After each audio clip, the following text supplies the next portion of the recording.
What's up mga madam? It's me again, your mamita. Kaya mga madam, magluluto tayo ngayon ng tortang tahong. Pinakuluan ko na ito. Yan, ihimayin muna natin ito ganyan. Tapos, alisin natin yung yung may lumot sa gitna. Yan ganyan, ihimayin muna natin tapos bago natin itorta. Kasi nakasawa na lang yung baboy. Saka manok. Maiba naman tayo ng ulam, di mamita. Yan. Ito talaga kailangan bago magtorta. Ito talaga alisin natin to. Yan o, lumot o. Yan o, baka wag tayong diretso subo lang. Kailangan gaganyanin mo natin, biyakin natin, at tanggalin natin. Tapos tanggalin natin yung lumot. Yan, di ba? Huwag tayo bigla-biglang susubo. Naku, delikado tiyan natin. Sasakit ang tiyan natin kasi magkakain natin ang lumot, mga madam, mga kaibigan. O yan, di ba? O, yan, ganyan. Yan ang mga madam. Tapos na natin himayin. Ayan na siya. Yan na siya, mga madam. O, nahimayin na natin siya. Ngayon, maghihiwa na tayo ng bawang, sibuyas, at saka mag-ano na tayo ng mga panahon. Tara. Yan mga madam, tapos na natin himayin ang tahong. Tapos naghiwa na tayo ng bawang, sibuyas. Ayan, may paminta tayo, may magic sarap. Ito may harina tayo at meron tayong itlog. Tapos ilalagay na natin doon yung mga hiniwa natin. Patay ng pangkutiwa. Ilagay na natin yung bawang muna. Yan. Yan, ganyan. Tapos, ilagay na natin ang sibuyas. Tapos, maglalagay na rin tayo ng paminta. Tapos, lalagyan na rin natin ng magic sarap.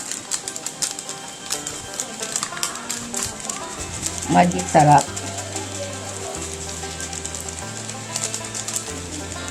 Tapos, maglalagay na rin tayo ng konting asin.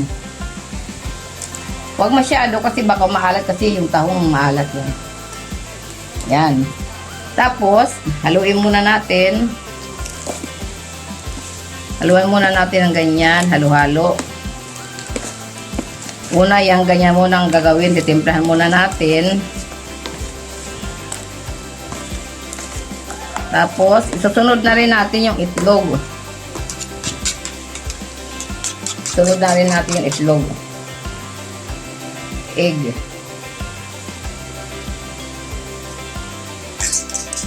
Yan, tapos haluin na natin. Kala ko nang Nalo ko sa paminta.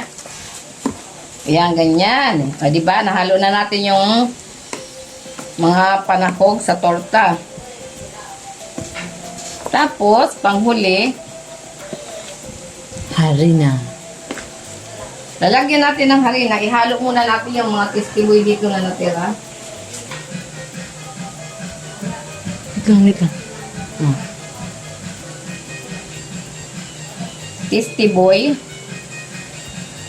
Para masarap.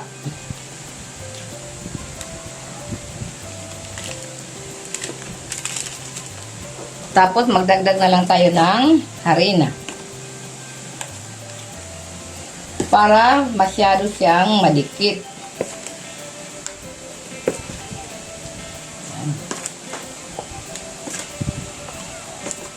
At bago piprituhin na natin. Ganyan lang mga madam, simple lang. Pag mga wala kayong gaano budget, ganyan lang, simple ulam na. Paglalagay na natin ng harina, panghuli. Para hindi siya maghiwa-hiwalay. Kailangan natin lagyan ng harina. Para pag pinarito natin, mag-ano siya, tumpok-tumpok siya. Kulang. Hindi siya, pag niluto. Ganyan. Diba mga kaibigan? O, saglit lang yun. Ganyan lang magluto ng tortang tahong. Ganyan lang. Kasimple. Tortang tahong na. Tapos, magpa-partner tayo ng gulay. Alam nyo ba yung pinakulo ang gulay lang? Ako, sarap yun. Ganun lang kasimple mga madam. Ayan, piprituhin na natin siya. Ayan, ganyan. At papalaparin natin para maluto ang gitna. Papalaparin natin siya ng ganun. Piano natin para tapos sasalang pa tayo ng isa pa. Ayan. Palalaparin ulit natin para yung gitna maluto. Ayan, ganyan.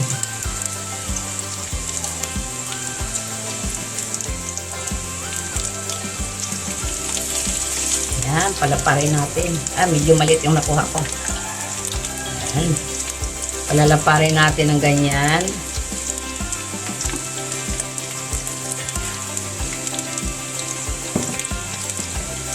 Mamaya, ulam na. Tortang tahong. Yan mga kaibigan.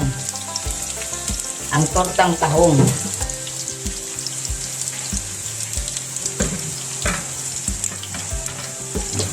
There we go. Yan, binahitan na natin ang tortang tahong. Sarap balik pa rin. Ayan, diba, mga kaibigan? Tortang tahong. Sarap. Luto ni Mamita, walay. Pangkan kita.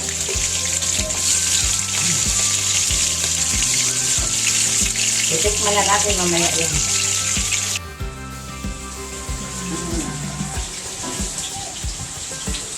Yan mga madam, luto na.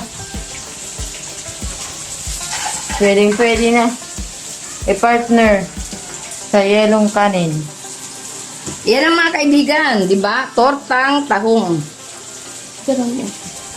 Tapos na.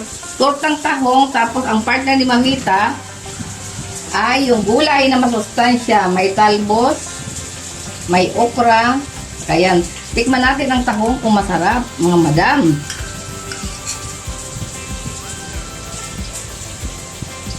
Sarap mga kaibigan, tortang tahong. Tapos ang partner natin, gulay. Nagustuhan niyo ba mga madam, mga kaibigan, mga ate, kuya, ang luto ni Mamita Waray. Yan Di ba ang sarap? Simple lang. Pang low budget lang. Yan. Kung nagustuhan niyo mga kaibigan, mga madam, huwag niyo lang kalimutan i-subscribe, i-follow at i-like and share ang mga video ni Mamita Waray. Thank you mga kaibigan, mga madam.